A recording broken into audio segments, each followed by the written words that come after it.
Let's talk Longhorn football. All right. The Longhorns are a lot like their professional state contemporary, the Dallas Cowboys. They are the sexy brand team of college football. Every year is going to be the year where they get it right, and it just hasn't happened. A hell of a lot like the Dallas Cowboys. With the Cowboys, you can trace it from the top down. Basically, Jerry Jones.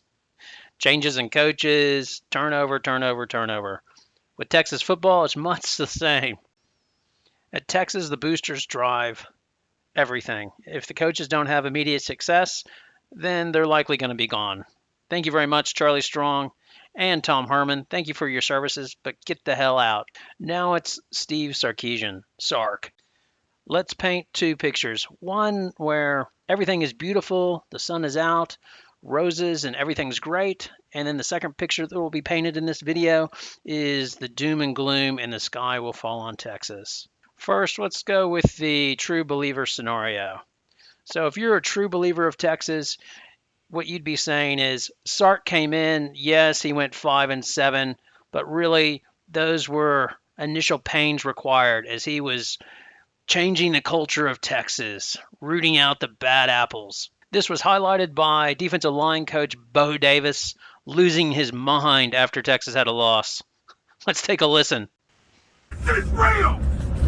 Some of you motherfuckers need to get in the transfer portal. You wanna go? Get in the motherfucker! This shit ain't a game to me! And if you think it's a game, get the fuck off of this bus! I got my ass kicked! And you motherfuckers wanna laugh? This shit's fucking real! You think it's a goddamn joke? And some of you motherfuckers do transfer out of this motherfucker! Cause I'm tired of this shit! This shit's goddamn real! And we wanna laugh and joke? Fuck that! So for the true believers, Sark is fixing the culture, weeding out the bad apples. Step 2, get a quarterback. Well, look who's come back to Texas, Quin Ewers. You remember him, the most prized of quarterback recruits all time in Texas history. Well, he left early from high school and went to Ohio State to take $1.4 million in NIL money because he couldn't get paid that through the Texas high school system as they had a law preventing that.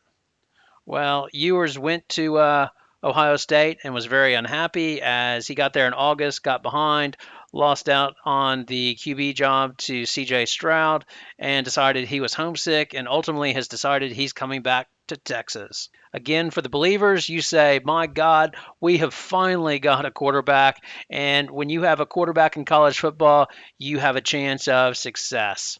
Ironically, this has been proved by Texas themselves. When they had Vince Young running around, they were winning a national championship.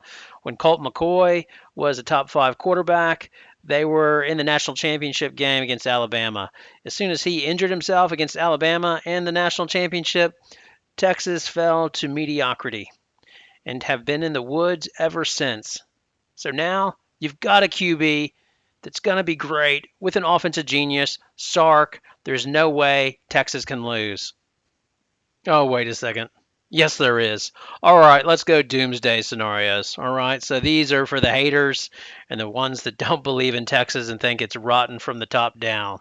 First off, they'll point to your coach, Sark. Yes, an offensive genius, but it's damn easy to be an offensive genius when you're at Alabama and just mashing people. As well, look at Sark's record as a head coach. At Washington and USC, power programs, he's never had a 10-win season. He flamed out spectacularly at USC, where personal problems got the better of him with drinking issues, which culminated in him ultimately being fired from USC. To his credit, he's able to overcome the issues, has rebuilt his career through going through the Saban car wash as well as being a coordinator with the Falcons, and lo and behold, he gets a second chance at a job at Texas. Well, actually, a third chance. There's no doubt that Sark is a good offensive coach.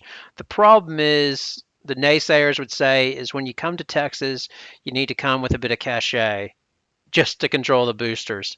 Essentially, Texas and Alabama have been similar. When Before Saban got to Alabama, they had had their struggles and were constantly being meddled from boosters. And when Saban got there, he laid down the law and said, you want me, then it's my way or the highway.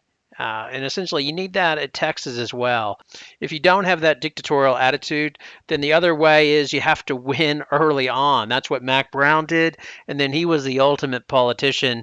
Once he started winning, then he could work the room and make the boosters feel important while doing what he wanted to do. Overall, there's just a little bit of a feeling that Sark is too nice.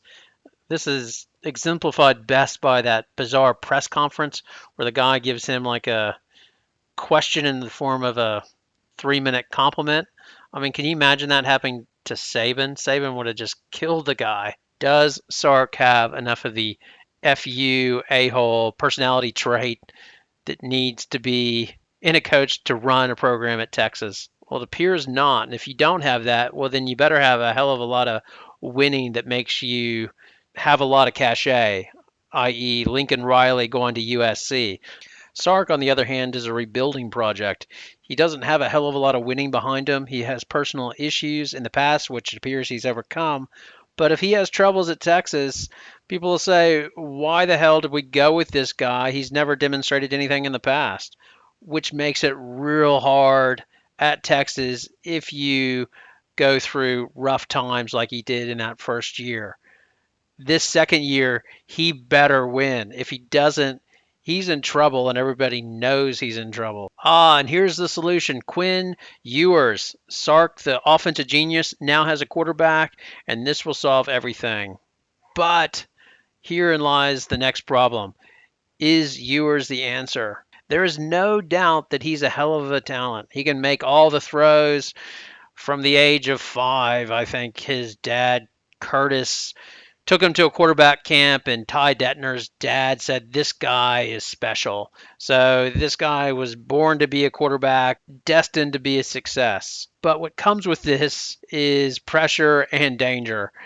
He hasn't played in over 2 years now, as he left high school early for that NIL money, went to Ohio State, fell behind in the quarterback battle, and now is coming back to Texas. So he's going to have to knock some rust off. And then as a freshman QB, you're not, ordained to have success. This guy could struggle and likely will struggle.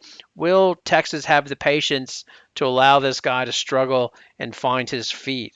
And is this guy this good? I mean, there are all sorts of stories of previous QB flameouts, and he could just be the next one in line, in addition to having the pressure on him as being the savior of Texas.